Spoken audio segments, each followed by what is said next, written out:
I'm with Mark MacDonald. Mark, you ran for the mayoralty race recently in the last city election. You just filed a complaint against Madam Clerk and as for being part of the Kilgore team.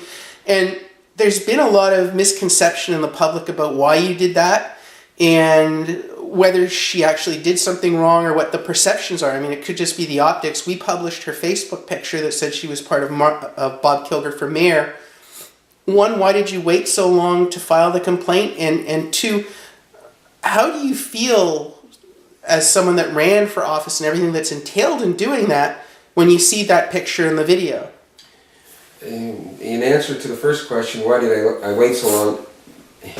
I basically just came into possession of the picture not all that long ago, and with all the things that have been happening at the City Hall lately, I mean, it's just a big, huge mess. I mean, they didn't want a gong show, and they've got a gong show on a massive scale, and I felt it important that people need to know that it's just not fair. It's wrong when somebody, the person that's in charge of the election is actually a member of the other person's organization.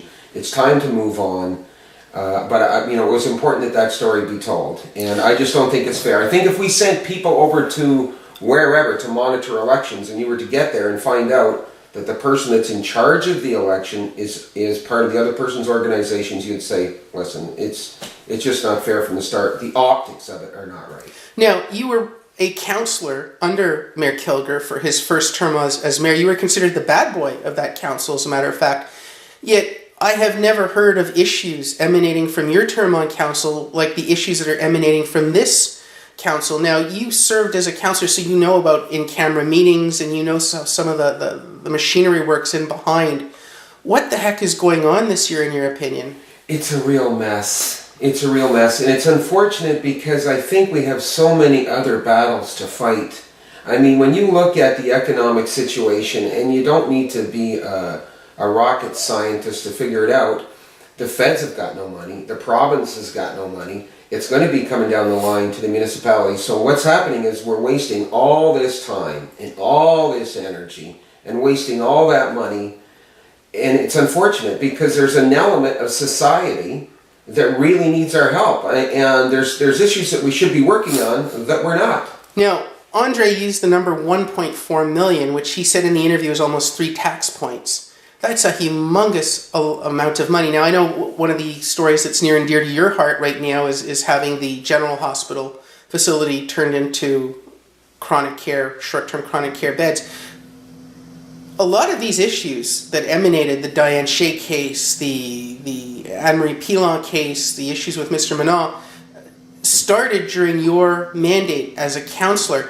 Were these cases ever referred in council by name? Like, in other words, did you ever hear of Diane Shea from Mr. Fitzpatrick, who's your direct source? Yeah, even though I'm not on council now, I think that I would be breaking the law if I was to start talking about what actually transpired behind closed doors. I mean, there's stuff that's on the record and stuff that isn't. But when I first heard about some of those things, it was from the street. Because I worked for the city, and I know guys that work for the city, and I know some of the things that were, I was aware of some of the things that were happening, and where they talked about in behind council, I'd have to go through all my notes and find out, some stuff that was kept, but when you're on council, a lot of the times you hear stuff on the street before you even hear it at council. Right. Do you think that from your experience, like you've occasionally mentioned that Cornwall doesn't even need a CAO because that's a very large salary that's being there. What were some of the areas that you feel could be done to replace the CAO? Yeah, well, there's always, I think as time goes on, that we're going to be under more and more financial restraints, especially with what's happening in the world economy and how it's affecting us locally, and the services that we provide. And there's always a better way of doing things. There's always a better way of providing service. And I've always said that the council and the mayor are the closest, they're the ones closest to what's going on in the city. And the CAO is kind of at, he's away from it because he's not an elected official. He's responsible to the mayor and to council. And basically, when some of the things that were transpiring, he doesn't even have to tell council. Council hires him to do the job. I think the problem is council is not telling him what to do. And that's what has to happen. So is there a structure that you can think of to, like, for you to say we don't need necessarily a CAO, what would replace him? Well, I think by the Municipal Act, we don't need a CAO, we need a clerk.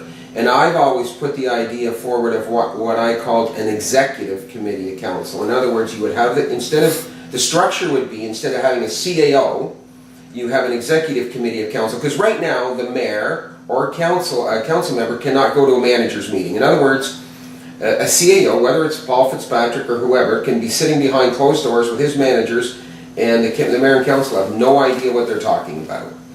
And whenever I was first aware of that, I thought that's just completely wrong. It just doesn't make sense. Because you want to know what your people are being told, your men and women are being told.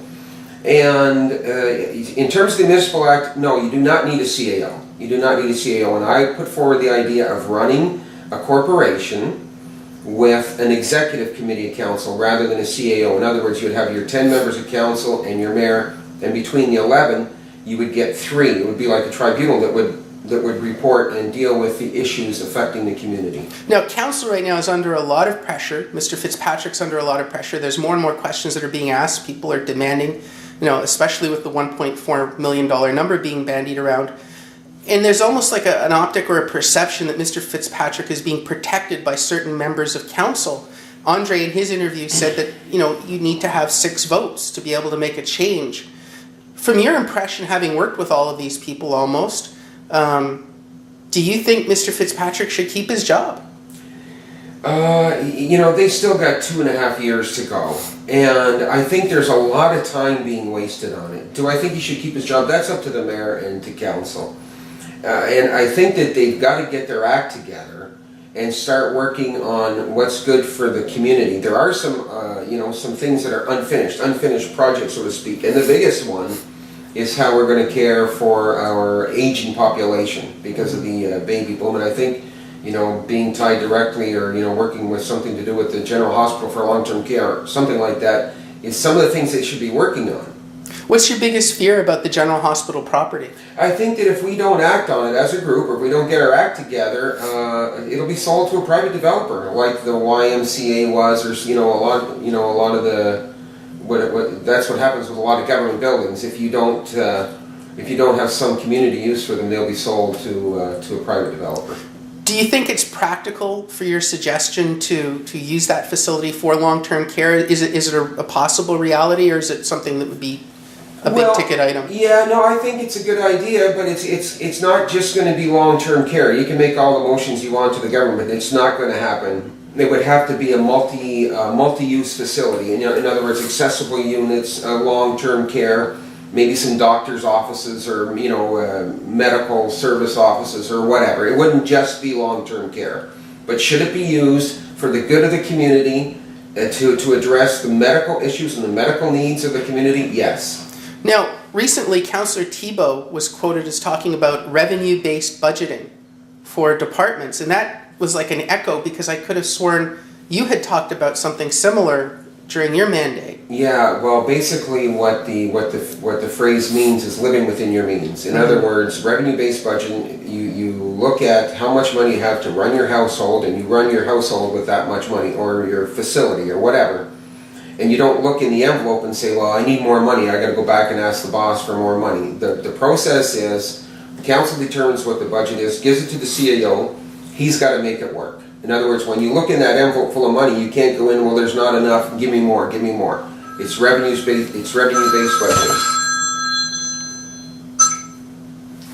And last question is, if you were called into a special meeting of council in camera, the way it went down with Andre Rivet, and you saw one of your fellow councillors being berated for an interview they gave, would you sit there the whole meeting, or would you walk out like Councillor O'Shaughnessy? Yeah, I've walked out of closed meetings before. I've been known to walk out of a few meetings myself. I mean, I think on my first term in council, they were doing stuff behind closed doors that they shouldn't have been doing. And I wasn't there. I don't know exactly what transpired.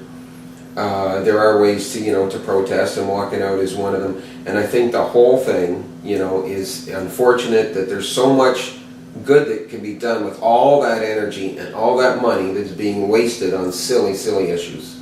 All right. Well, thank you very much.